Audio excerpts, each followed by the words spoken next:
I'm Sandy Simmons. I don't know if any of you were at my talk yesterday. Was any of you here? Yes.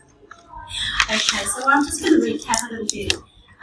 This is really an extension of what I was talking about yesterday, which is about natural lifestyles, but it's also about taking responsibility for your health.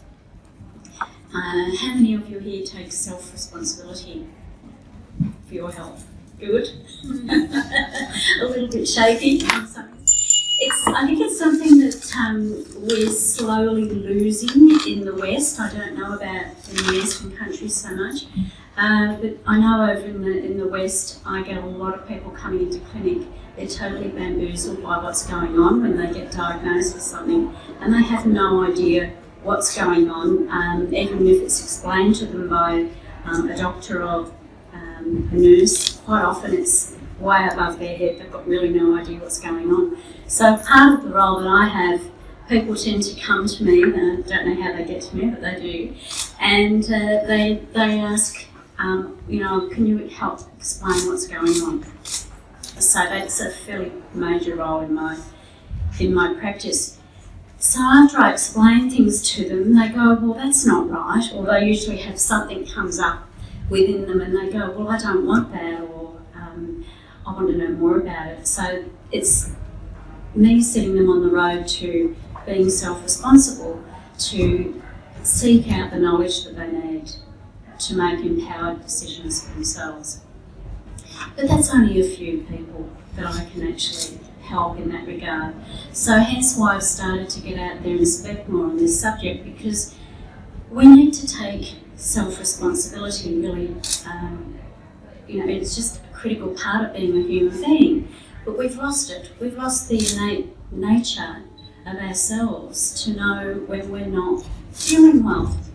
And, we have so many big diseases now, or perceived big diseases like cancer and heart disease and obesity and all these other things. But how do people get to that stage? It's because they miss the signposts.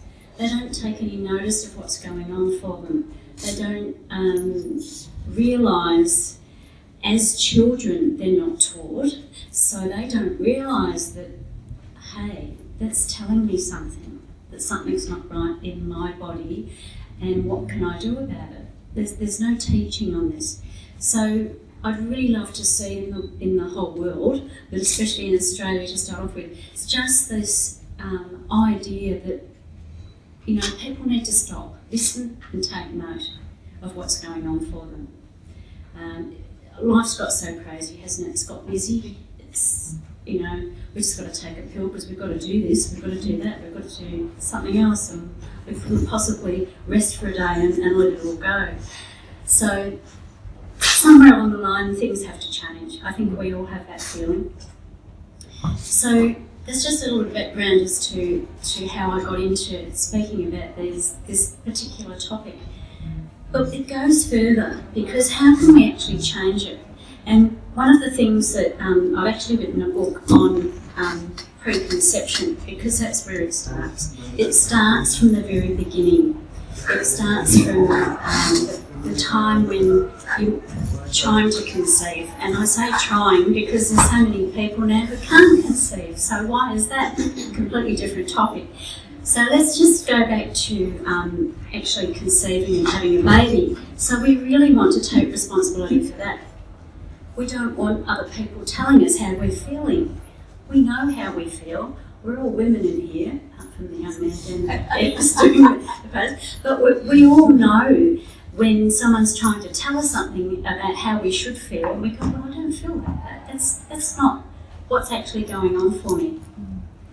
And, there's so much interference these days. I don't know what it's like in other countries. I'm only speaking for Australia, but there's a lot of interference with pregnant mums now.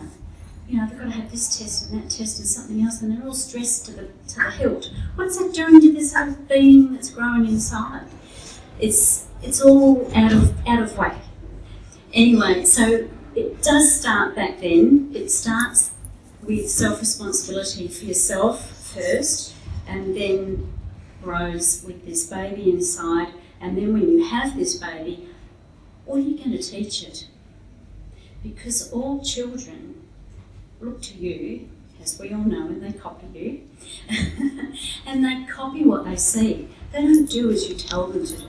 They copy what they see. So, if you want to bring up your child a certain way or empower it to know how it's feeling, how it can express itself, you've got to do that yourself. So, it's so important. I have seen this over the 35 years I've been in practice, and it's slowly actually getting worse. It's not getting better. So somewhere we have to change things. So if anybody can encourage anybody they know, their children, their nieces, nephews, whoever is in your life who is about to have a child, talk to them. It's about not being threatening, but have a chat to them. See what it is that they're actually looking to do with, and give this child that's coming into their life. Because it's really a critical part of the first 7 years of a child's life. So, going back to taking responsibility, that child, as it grows up, if it sees you being responsible, it will become responsible for itself. It will understand when it's eaten too much. It will understand, not it, the child, I call it an it because it could be a boy or girl, but if it doesn't know when to stop eating, if it doesn't know when it's thirsty, if it doesn't stay with those innate qualities that it was born with, when you first start to feed a child, they often stick their tongue out, they don't want it. It's for us to listen and look and go, okay, they don't want that yet. None of this, back in my day, little aeroplane coming through, open up and get it in there, because if you don't, they're not going to put on weight and you're going to be in real trouble. It's let go of all that. A baby will tell you when it's ready to have food, so they'll tell you what it likes and what it doesn't like, but you've got to take notice. So it starts back then. And if we can keep that going, then it will be so much easier for them. They will trust themselves more. They'll feel more empowered to say, no, I don't want that. But we have to do that for them. We have to keep that going, because as adults we lose it.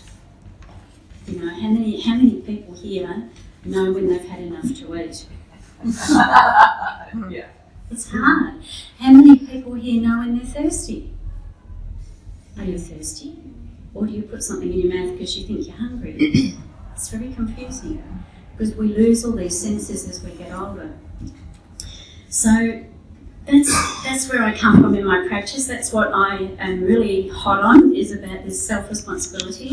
And I can take it a little bit further when working with the other end of life, when I'm working with people who've been through chemotherapy and all these other practices to get their health back in order, and it hasn't worked, and they come to see us at the clinic as natural therapists, and they want some quality of life at the end of their life. They don't want to feel so sick and so bad that they wish that they, dare I say, were dead already. So we've got to look at the end of life too. We've got to look at the responsibility, and it's very easy to say take self-responsibility, but because we don't actually have it and we feel disempowered, it's got to change. But what we can do is, with our parents or elderly people that we know, is to help them to recover their self-responsibility and be able to say what they want.